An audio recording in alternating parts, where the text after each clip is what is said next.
యాదాద్రి భువనగిరి జిల్లా బీబీనగర్ మండలం కేంద్రంలో తెలంగాణలో కాంగ్రెస్ ప్రభుత్వం అధికారంలోకి వచ్చిన తర్వాత రేవంత్ రెడ్డి పాలనలో ప్రజా సంక్షేమ పథకాలు వేగంగా అమలవుతున్నాయి. ఇందులో భాగంగా బీబీనగర్ మండలంలో ఇందిరమ్మ ఇళ్ల పథకం ద్వారా మంజూరైన ఇళ్ల గృహప్రవేశ వేడుకలు అంగరంగ వైభవంగా జరిగాయి.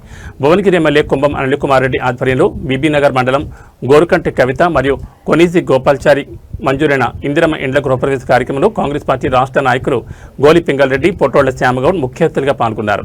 కొత్త ఇంట్లోకి అడుగుపెట్టిన లబ్ధిదారుల కళలో ఆనందం కనిపించింది. కాంగ్రెస్ ప్రభుత్వం ఇచ్చిన మాట నిలబెట్టుకుంది. మా సొంత ఇంటి కళ నిజమైందంటూ కవిత, గోపాల్చారి దంపతులు హర్షం వ్యక్తం చేశారు.